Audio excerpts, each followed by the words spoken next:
you know, and we was mostly on some conscious speaking, because when you come to find out, we're living in an environment where there's no building over 3 floors, and we never go downtown or the South Beach. So we trying to find economic money right here, and we allowing white people to come to the beach. We don't know they partying and having this ball, you know, in my early stage. So they got money for crack. They're taking a crack, and they want it. And I make sure it's a safe environment. And if I look, it's not like meth and fentanyl or what you was doing, because we measured everything. 0.5, 3.5, 28 grams. Now it's like, huh. So it's as the games today, they got to get better on some mathematics as far as talking history and understanding that if you're not making no economic money, we short-lived is not really worth it, you know? What year did you found your gang? 1992. And how did that come about? We was in jail, and they wouldn't let the Haitians have their Haitian cell. And so Liberty City had a cell, Overtown had a cell, Opalaka had a cell, and we keep telling the warden, why we ain't got no Haitian cell? He's not embracing immigrants also. He's like, there's never gonna be a banana boat ass cat eating Haitian cell. I don't give a fuck. He keep on with joking, letting it be known as his jail. And when we do enter another man's cell, it's like, hey, knock on the door, call the police. We like, man, that's not gonna happen. Man, can we just get a little bunk over here, man? We gonna get out your way? Nah, you gotta leave. All right, but we not finna yell for no police to come get us. We ready to die. So how we gonna do this? So, you know, we end up fighting real good, whooping a lot of ass. So by fighting, all we fighting is 16 of us, we fighting every cell. We fighting. We ended up about to get a Haitian cell. But when we do get one, an American like, how do you say bones? And we said ZOE. Why? He like, ZOE? Oh yeah? Man, I don't want no problem with the ZOE. So the correction officer started to say, I heard about the ZOE. Like, why you keep saying this word ZOE? So the other inmates are like, hey, what's up, ZOE? Like, why you keep calling me ZOE? That's not my name. So it became a reputable aspect where people are like, what's up, ZOE? And it took like a little while where we like, okay, hey, because we knew the roots of it was what we had to go through to fight to get a cell, so we embraced the ZOE. And you know what I'm saying? And it became a big life world where today, if you ask a police officer that's Haitian, if you ask a nurse, if you ask a firefighter, are you a ZOE? They're gonna step 2 feet in front of you and say, yes, I am. Just like every Jamaican is a dread, every Haitian is a ZOE. Wow. How did it grow then over the years? It just became something we embraced, man. Culture. It's a culture. It's not really a game. It's not a game. It's a culture. Every Haitian.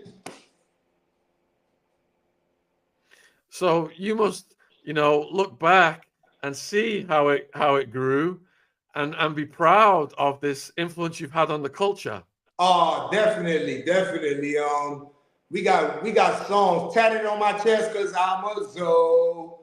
We got Boston, Haitian, that's ZOE. We got Brooklyn dudes, Zombie Zoes, New Jersey, like it passed Miami. We got them, North Carolina, Rocky Mountain, man, we Zoes here. And it's as it branched off, just like in your city, but I don't want to say it as a gang aspect, Bloods and Crips, but it became something that other people can say, you know what? I can embrace that. I can understand the philosophy.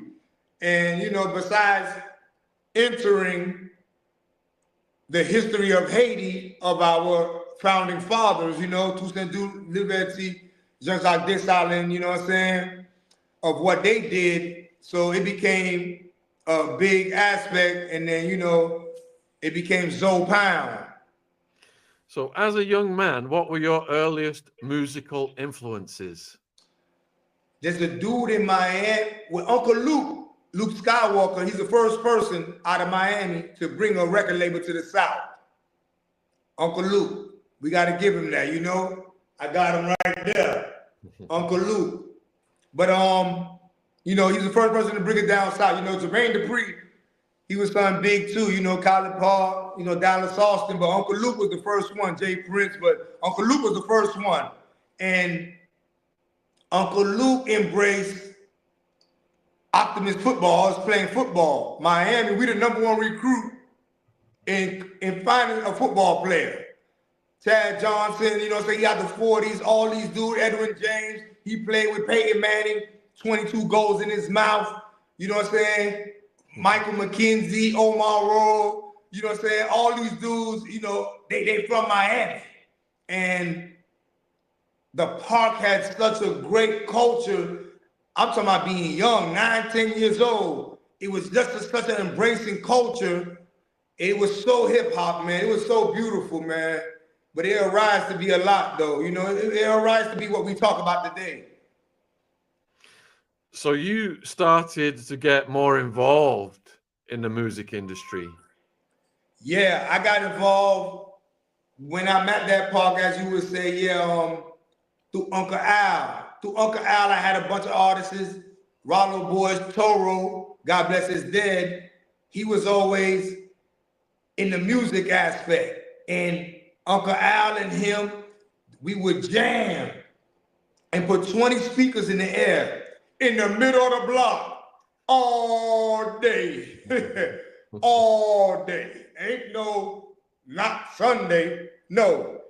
Every day, the whole 90, 91, 92, man, 88, 89, 90, 91, 92, it stopped at like 90, 96.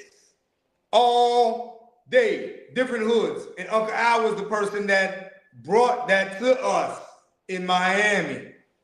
Yeah. So when it kicked off East Coast, West Coast, what was you thinking around that time? I think I was like, what, middle 90s?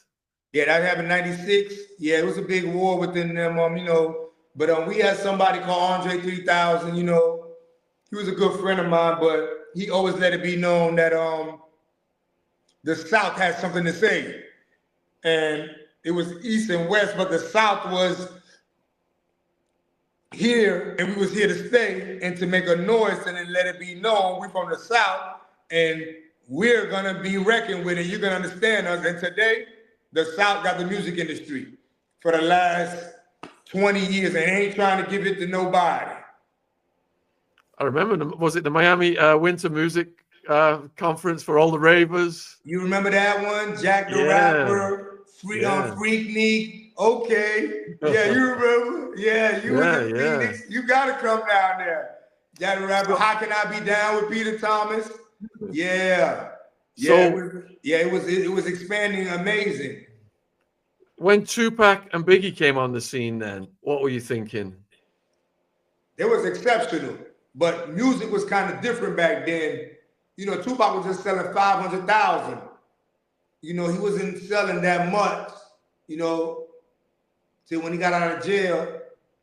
All Eyes on Me did amazing, but Tupacalypse, strictly for my niggas, Thug Life, and Me Against the World was just doing 500,000. The people that was dominating was the Wu-Tang, Fugees, Wyclef, my Haitian homeboy, him, Lauryn Hill, and Wyclef. They sold 24 million. They sold more than Tupac, Eminem, and 50 Cent put together. The Fugees, Queen Latifah, all of these people was popping, but in my projects, you're not allowed to play nothing but Tupac all day. That. Hey, don't change that, Tupac. Yeah, we've interviewed Suge Knight recently. Oh, what do you think about his story? Nah, Suge was a hell of a dude, man. Nah, Suge was a hell of a dude, and his roster was so amazing. And I like commend him because what he had to deal with in Compton, South Central, the Jungle, Pyru, Bloods, Crips, he had to deal with a lot. And some people don't really see what he had to deal with.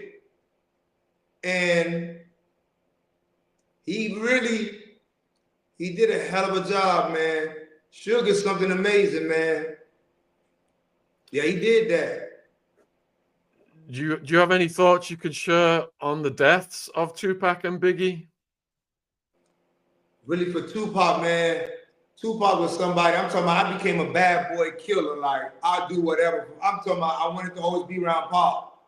You know, I never got in a room with him, closed in with him, you know, but, you know, anything of his songs, you know, I was a bad boy killer. Jay-Z died too. Looking out for Mobb Deep. Nigga, if I find you weak motherfuckers don't deserve to breathe. How many niggas ready to ride for me? Yay, yay. Like, I was with him, man. Like, man, how he could get this monster in me, crunk up, man.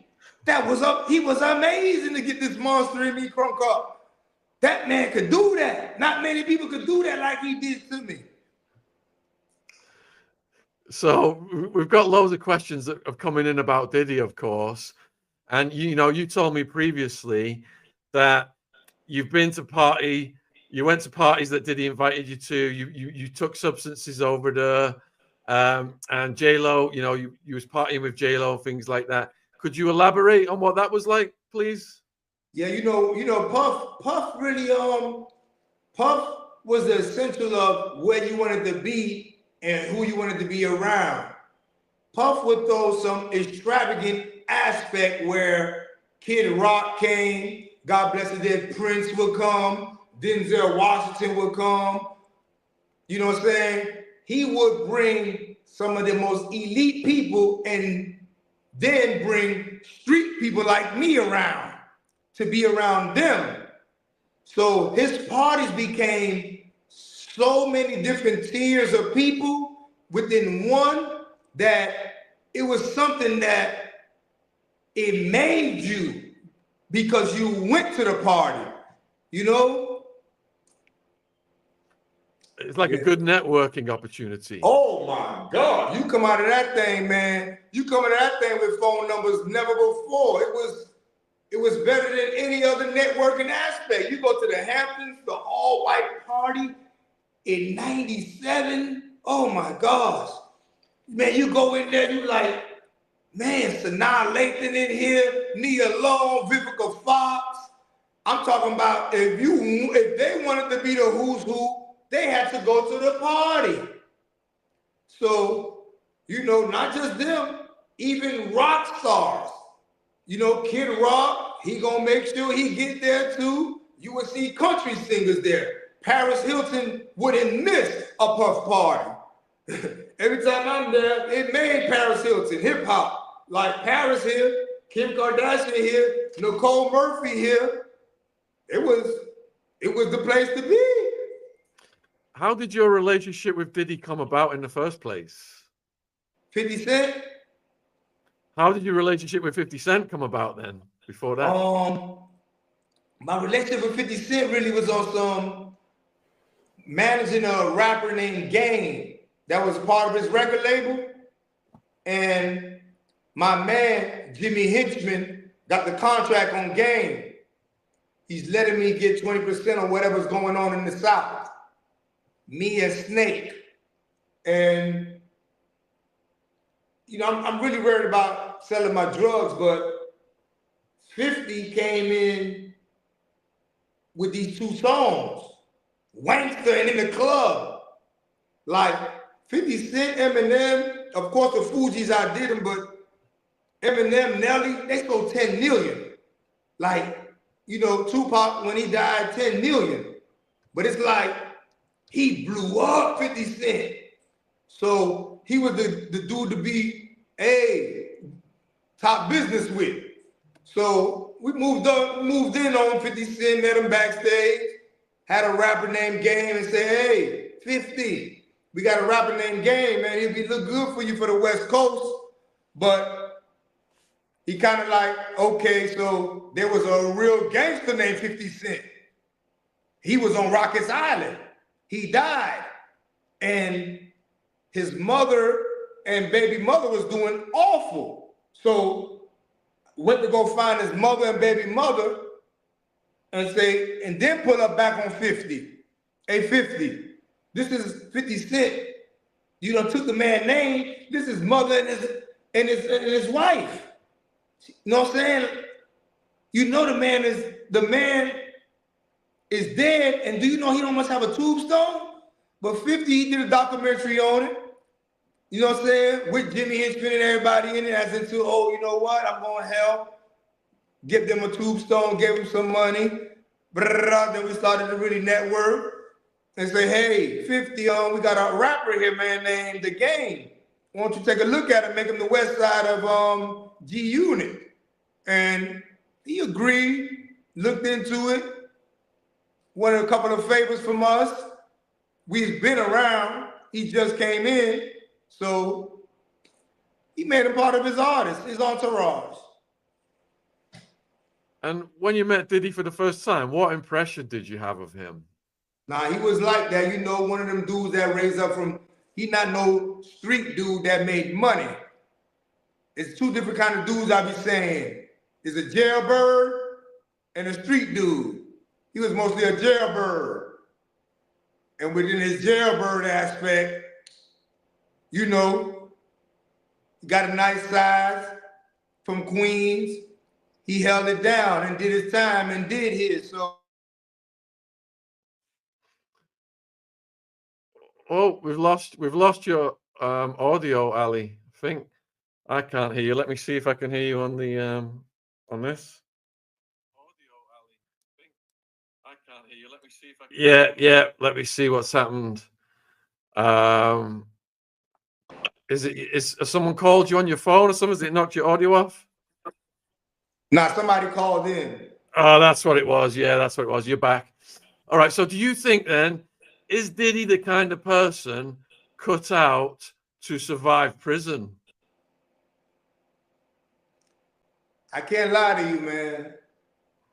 When you got money, somebody gonna clean your boots.